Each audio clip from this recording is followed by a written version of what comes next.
नमस्कार शिक्षक मित्र हो.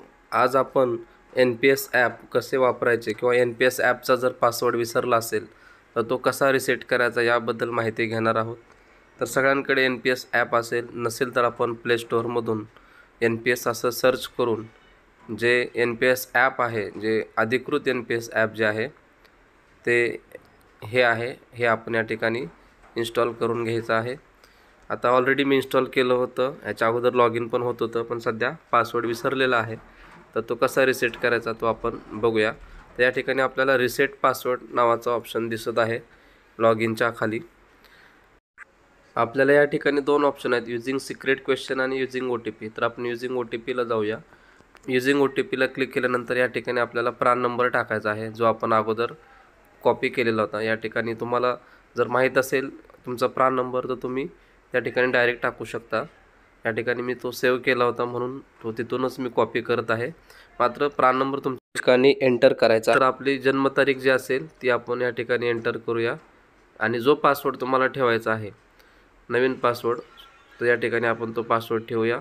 न्यू पासवर्ड आणि कन्फर्म न्यू पासवर्ड या ठिकाणी सेम पासवर्ड तुम्हाला एंटर करायचा आहे. पासवर्ड व्यवस्थित क्रिएट केल्यानंतर या ठिकाणी आपल्याला कॅल्क्युलेट आणि एंटर कॅप्चा असं म्हटलं, म्हणजे कॅप्चामध्ये थोडंसं लक्ष द्यायचं आहे, कारण त्या ठिकाणी त्यांनी 3x3 असं दिलं, म्हणजे त्याचं उत्तर काढायचं आहे आणि जनरेट ओ टी पीवर क्लिक करायचं. त्यानंतर आपला जो रजिस्टर नंबर आहे त्याच्यावरती ओ टी पी येतो आणि तो ओ टी पी आपल्याला त्या ठिकाणी एंटर करायचा आहे. ओ टी पी एंटर केल्यानंतर या ठिकाणी सबमिटला आपण क्लिक करायचं आहे. सबमिटला क्लिक केल्यानंतर आता या ठिकाणी आपला पासवर्ड सक्सेसफुली चेंज झाला आहे असा मेसेज आपल्याला येत आहे. यानंतर आता आपण जो नवीन पासवर्ड बनवलेला होता त्याने आता लॉग इन करूया. लॉग इनला क्लिक केलं. या ठिकाणी पासवर्डमध्ये जो नवीन बनवलेला आहे तो पासवर्ड आता आपण या ठिकाणी एंटर करूया.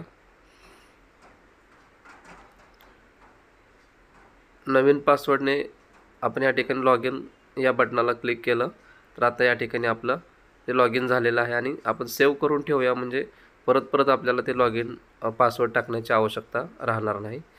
तर अशा प्रकारे आपण आपलं जे एन पी एस ॲप आहे त्याचा पासवर्ड जर विसरला असेल तर या पद्धतीने आपण रिसेट करू शकतो. याबद्दल जर काही अडचणी असल्यास तुम्ही मला कमेंटमध्ये विचारा. धन्यवाद.